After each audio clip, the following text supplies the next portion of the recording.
کہ جب فطرت بے لگام ہونے لگے، مثلا پیاس فطری ہے یا نہیں؟ پینا پیاس فطری ہے، کھانا بھوک فطری ہے یا نہیں؟ جنسی تسکین فطری مسئلہ ہے یا نہیں؟ یہ ساری جو فطری مسئلے ہیں جب یہ بے لگام ہونے لگے، مثلا اگر پیاس فطرت ہے تو جو چاہیں جو ملے وہ پی لیں، اگر بھوک فطرت ہے تو ہاں ہے، لیکن جو سامنے آ جائے وہ کھا جائیں، یہ فطرت ہے نا بھائی، فطرت ہے تو کر لیں۔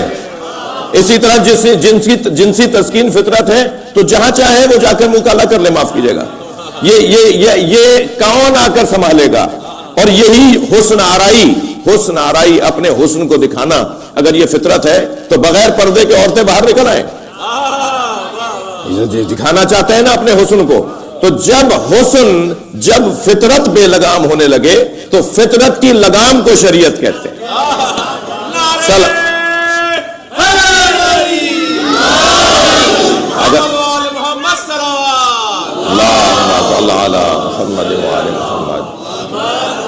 یہ فطرت کی لگام جو شریعت ہے، دیکھیے جتنی گاڑی تیز رفتار چلتی ہے نا جی، آج کا تو بھائی چور بھی ماہر ہو گیا ہے، ہاں جدید ہو گیا ہے، آج چوریاں بھی سائنسی انداز سے ہو رہی ہیں جی، یعنی ہر اچھا کام بھی آج سج گیا ہے اور ہر برا کام بھی آج سج گیا ہے، ٹھیک ہے، یعنی برائیاں بھی سج کر ہو رہی ہیں، اہتمام سے ہو رہی ہیں، ادارے بنائے جا رہے ہیں برائیوں کے لیے، باقاعدہ بالاتفاق برائیاں ہو رہی ہیں،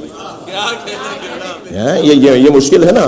تو جب انسان اتنا تیز ہو جائے، اتنا تیز اس کا وجود دوڑنے لگے کہ وہ نہ جانے کیا کیا غلط کام بھی بڑے سجا کے کر رہا ہو اور اچھے کام بھی سجا کے ہو رہے ہیں، تو جب اس کی گاڑی بہت تیز چل رہی ہے، جب سواری تیز رفتار ہو تو اس کا بریک بھی اتنا ہی مضبوط ہونا چاہیے۔ ہاں، جو سائیکل کا بریک سائیکل کے حساب سے ہوگا، اب وہ سائیکل والا بریک آپ موٹر سائیکل میں لگا دیجئے، یہ جا کے لگ جائے گی کہیں، یہ کسی کو جا کے نقصان پہنچائے گی۔ وہ جو موٹر سائیکل والا بریک ہے، وہ آپ مجھے معاف کیجئے گا، سادہ آدمی ہوں، سیدھی سی باتیں کر رہا ہوں، تو آپ موٹر سائیکل والا بریک کار میں لگا دیجئے، جا کے کسی کو ٹکر مارے گی۔ تو جتنی تیز رفتار سواری ہوگی اتنا ہی بریک بھی زیادہ مضبوط ہوگا۔ یہ جہاز ہی لے لیجئے، 600 کلومیٹر فی گھنٹہ کے رفتار سے اڑ رہا ہے ہوا میں، نیچے جب اتر رہا ہوتا ہے تب بھی 200-250 کلومیٹر فی گھنٹے کی رفتار سے اترتا ہے۔ اب اتنی تیز چلنے والی سواری رکے گی ایک دم، تو اس کا جو بریک ہوگا وہ بہت مضبوط ہوگا، وہ اس کے حساب سے بنایا جائے گا۔ تو عزیزو، جب ہمارا وجود اتنا تیز دوڑنے لگے تو ہمیں روکنے کے لیے بریک کیا چاہیے؟ تو ہر ایک سے زیادہ ہمیں مجلسوں میں شرکت کرنے کی ضرورت ہے۔ یہ ذکر خدا اور رسول اور اہل بیت ہمارے بے مہار نفس کو روکنے کا ایک بہترین ذریعہ ہے۔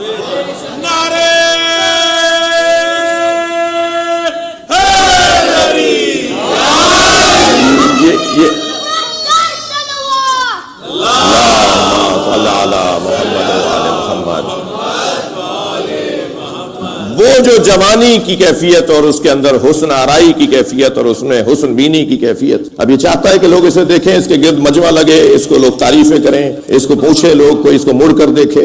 بعض اوقات یہ ایسی حرکت کرتا ہے تاکہ لوگ، بس صرف مقصد یہ ہوتا ہے کہ لوگ دیکھ لیں۔ وہ یہاں تو ابھی سردی ہے، ورنہ وہ پھٹے ہوئے کپڑے پہننا، میں نے بھائی یہ تمہاری پینٹ پھٹی ہوئی، کہنا نہیں یہ فیشن ہے۔ تو وہ فیشن کیا ہے؟ وہ دکھانا ہے اصل میں، اور چٹیاں باندھنا، بندے باندھنا، میں کسی کو وہ نہیں کر رہا، میں تو بتا رہا ہوں کہ مزاج ہے یہ جی، میں روک نہیں رہا، اگر جہاں تک شریعت نے اجازت دی ہے وہاں تک کیجئے، لیکن یہ سارے کام اس لیے ہے کہ کسی طرح سے لوگ اس کی طرف توجہ کریں۔ تو حسن بینی بھی، تھک تو نہیں رہے میری باتوں سے، حسن بینی بھی اور حسن آرائی بھی یہ جوانی کی کیفیت ہے۔ اور یہ کیوں ہے؟ اس لیے کہ یہ حسین ہے، یہ اپنے آپ کو خوبصورت سمجھتا ہے، یہ اپنے آپ کو حسین سمجھتا ہے، یہ اپنے آپ کو جو ہے وہ حسن کا عنوان جانتا ہے۔ تو اللہ یہ کہہ رہا ہے، اللہ کے لیے یہ کہا گیا ہے کہ ان اللہ جمیل، اللہ جمیل ہے، وَيُحِبُّ الْجَمَالِ، اور وہ جمال کو بھی پسند کرتا ہے۔ تو اللہ جمیل ہے اور جمال کو پسند کرتا ہے، یعنی حسن بین بھی ہے، حسن آرا بھی ہے جی۔ وہ اپنے آپ کو بھی دیکھتا ہے اور چاہتا ہے کہ اللہ کو لوگ دیکھیں۔ اللہ اپنی صفات سے اپنے آپ کو دکھانا چاہتا ہے، اپنے آثار سے اپنے آپ کو دکھانا چاہتا ہے، اپنے رزق دہندگی سے دکھانا چاہتا ہے، اپنی کرامتوں سے دکھانا چاہتا ہے۔ مولا علی فرما رہے ہیں کہ اللہ کے علاوہ کوئی ہے جسے دلیل کی ضرورت نہ ہو؟ اللہ کا وجود تو وہ ہے جسے دلیل کی ضرورت ہی نہیں ہے۔ یعنی ہم اللہ کو، مولا حسین فرما رہے ہیں کہ اللہ سے بڑھ کر کوئی وجود نہیں ہے جو بغیر دلیل کے مانا جائے گا. میں یا مولا علی کا دعائے صبا کا جملہ حضرت فرماتے ہیں من یا من دل علی ذاتہ ہی بذاتہ، اے وہ اللہ جو خود اپنی ذات پر دلیل ہے کہ وہ ہے. جی چاند کے اوپر، سورج کے اوپر، زمین کے اوپر، آسمان کے اوپر، میرے اوپر، آپ کے اوپر دلیلیں چاہیے، ٹھیک ہے، لیکن اللہ کے لیے مولا علی فرما رہے ہیں اللہ کے لیے کوئی تو دلیل ہی نہیں چاہیے. جتنا واضح وجود اللہ کا ہے جسے کسی دلیل کی ضرورت نہیں ہے. لہذا قرآن میں اللہ ہے پر دلیلیں نہیں ہے، اللہ ایک ہے پہ دلیل ہے. توجہ ہے بات کی؟ قرآن میں اللہم صلی علی محمد وعلی محمد. میں نے ایک جملہ کہا، اسے تھوڑا سا دوبارہ تکرار کروں گا. قرآن میں اللہ کے وجود پر اللہ بات نہیں کرتا، اس سے زیادہ تو وہ کوئی دلیل ہی نہیں ہے کہ اللہ ہے. دنیا میں کوئی نہیں ملے گا جو اللہ کو نہ مانتا ہو. کوئی ملے تو مجھے بلائیے گا.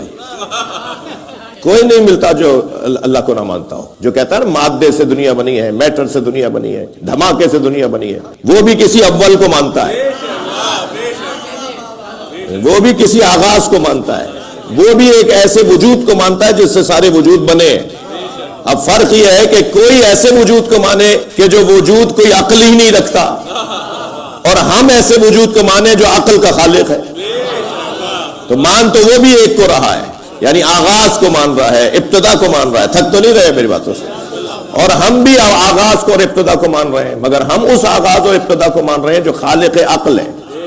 جی یہ اس لیے دلیلیں نہیں ہیں. اور اہل بیت کا تو مقام معرفت الہی کچھ اور ہے، اور اس تک پہنچنا ہی خود بہت بڑا کارنامہ ہے، ان کو سمجھنا ہی بہت بڑا کارنامہ ہے. تو اللہ جمیل ہے اور جمال کو پسند کرتا ہے. جو جمیل ہو اسے اپنے آپ کو دیکھنا ہوتا ہے اور چاہتا ہے لوگ اسے دیکھیں. تو اللہ اپنے آپ کو کیسے دیکھتا ہے اور پھر اللہ کیسے دکھاتا ہے کہ وہ ہے؟ تو ہم تو آئینہ بناتے ہیں جو جلا اور کثیف مادہ سے بنتا ہے. آئینہ صرف شیشہ نہیں ہوتا. تھوڑا گردن ہلا دو اللہ کے واسطے. آئینہ جلا سے نہیں بنتا.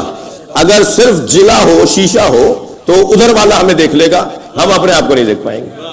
اس کے ساتھ ایک مادہ بھی لگتا ہے، ایک جیوا بھی لگتا ہے، کثیف مادہ بھی لگتا ہے. یہ دو چیزیں ملیں گی جی، یہ دو چیزیں ملیں گی تو پھر آئینہ بنے گا. ایسے ہی ہے، اللہ جمیل ہے اور جمال کو پسند کرتا ہے. اس کا آئینہ کون سا ہے؟ اللہ نے 14 آئینے بنائے.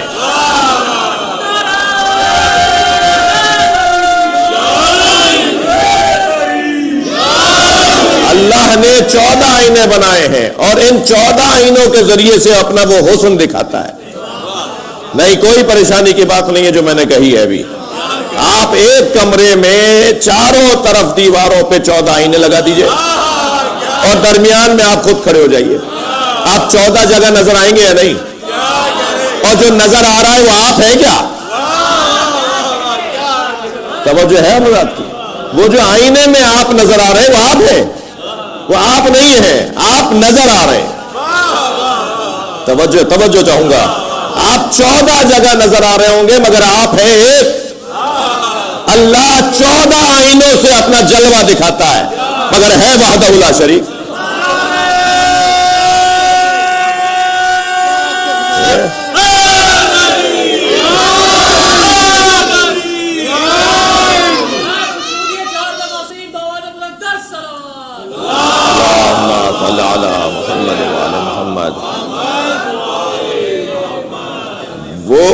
وہ ہے وحدہ لا شریک مگر اس کے جلوے 14 ہیں.